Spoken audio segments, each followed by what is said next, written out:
မြတ်စွာဘုရားသာသနာမပွင့်သေးခင်ကဒီဝိပဿနာပညာဆိုတာဘယ်သူမှဖော်ထုတ်နိုင်ခြင်းမရှိခဲ့ဘူးပေါ့ဘုရားအလောင်းတော်ဟာတောထွက်ပြီးတော့6 နှစ်ကြာမြတ်တရားဓမ္မတွေကိုရှာဖွေလိုက်တာထိုဝိပဿနာပညာနဲ့ပတ်သက်ပြီးတော့ဟောပြောနိုင်တဲ့ဆရာတဦးတလေမှမရှိခဲ့ဘူးဒါကြောင့်မို့မြတ်စွာဘုရားကိုယ်တိုင်ကပြိဋိဘံသံဃာနီးမှာသုဘဒပရပိုက်ကြီးကိုပြောခဲ့တယ်နှစ်ပေါင်း52နှစ်အတွင်းမှာတဲ့ဝိပဿနာတရားတစိတ်တသေးတောင်ဟောပြောနိုင်တဲ့ပုဂ္ဂိုလ်မတွေ့ခဲ့ရဘူးလို့အဲ့တော့နှစ်ပေါင်း52နှစ်ဆိုတာဘာပြောတာလဲလို့ဆိုမြတ်စွာဘုရားအဖြစ်ရောက်တဲ့အခါမှာ45နှစ်တရားကျင့်တာ66နှစ်အဲ့ဒီနှစ်တွေကိုပေါင်းလိုက်တဲ့အခါကျတော့52နှစ်တရားကိုပြောတာနော်အဲ့ဒီ52နှစ်ကာလအတွင်းမှာဝိပဿနာတရားဟောပြောနိုင်တဲ့ပုဂ္ဂိုလ်ဆိုတစိတ်တသေးတာလေးဟောပြောတဲ့ပုဂ္ဂိုလ်တောင်သူမတွေ့ခဲ့ရဘူးကိုယ်ပိုင်ဉာဏ်နဲ့မြတ်စွာဘုရားထိုးထွင်းပြီးတော့သိခဲ့ရတာဖြစ်တယ်ဒါကြောင့်မို့လို့ဘုန်းကြီးတို့တွေသာသနာတော်နဲ့ကြုံတွေ့တဲ့အချိန်မှာဒီပညာလေးတစွန်းတစပဲရသလောက်ယူသင့်တယ်လို့ဆိုတာတော့စိတ်ထဲနှလုံးထဲမှာထားသင့်တာပေါ့နော်သာသနာတော်နဲ့ကြုံတွေ့မှသာဒီဝိပဿနာဆိုတာကြားနာခွင့်ကျင့်သုံးခွင့်ရကြတယ်အဲ့ဒါလို့ကြားနာခွင့်ကျင့်သုံးခွင့်ရတယ်ဆိုတဲ့နေရာမှာလည်းပဲလူဘဝဟာဖြစ်နိုင်ခြေအရှိဆုံးအခြေအနေအကောင်းဆုံးဘဝတစ်ခုဖြစ်တယ်ပေါ့အဲ့ဒါလို့အခြေအနေကောင်းတဲ့ဘဝဖြစ်လို့မြတ်စွာဘုရားကမနုဿတ္တဘာဝဒုံလဘောလူဘဝဆိုတာရခဲ့တယ်လို့ဟောတာ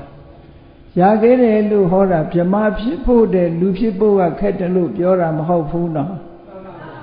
ဘာဖြစ်လို့တော့ဆိုဗြဟ္မာဆိုတာကသမထကျင့်စဉ်တစ်ခုကိုကျင့်ပြီးမှဗြဟ္မာဖြစ်နိုင်တာ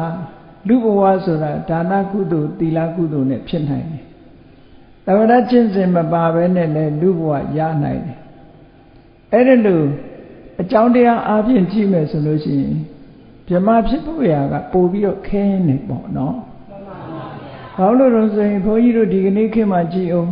ဇံရတဲ့ပုဂ္ဂိုလ်ဘယ်နှဦးရှိလဲအလွန်ရှားပါတယ်ပေါ့အဲ့ဒါလို့သမထကျင့်စဉ်နေကျင့်ပြီးမှရတဲ့ဗြဟ္မာဘုံတော်မြတ်စွာဘုရားကဗြဟ္မတ္တဘာဝဒုံလဘောဗြဟ္မာဘဝရဖို့ရခဲနေလို့မဟုတ်ဘူးတခါလူတွေလည်းချမ်းသာဒုက္ခများလာတဲ့နတ်ဘုံကိုလည်းပဲဒီဝတ္ထဘာဝဒုံလဘောနတ်ဖြစ်ဖို့ရခဲနေလို့မဟုတ်ဘူး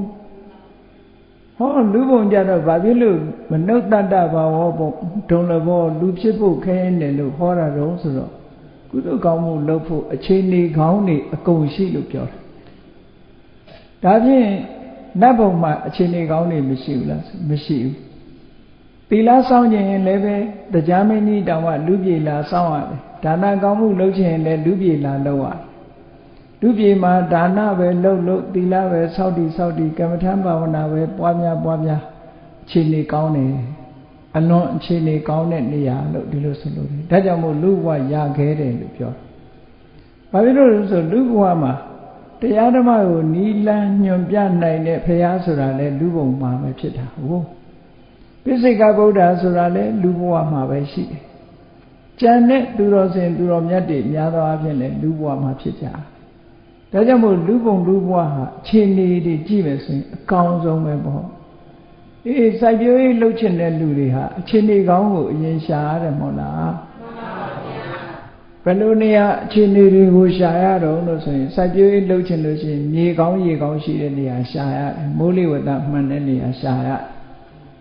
မြေလည်းကောင်းမှမိုးလေဝသလည်းကောင်းမှအဲ့လိုနေရာမျိုးမှာစိုက်ပျိုးရေးလုပ်လို့အောင်မြင်တာပေါ့အဲ့ဒါလိုပဲလူပြေမှာဘာကုသိုလ်မဆိုလုပ်လို့ရသည့်အတွက်ကြောင့်အမှန်တမ်းအခြေအနေကောင်းတယ်အခြေအနေကောင်းတဲ့လူဘုံလူဘဝဒါကြောင့်မို့လို့ရခဲ့တယ်လို့ပြောတာအဲ့တော့ရခဲ့တယ်လို့ဆိုတာတချို့လူတွေကဒီကနေ့ခေတ်မှာ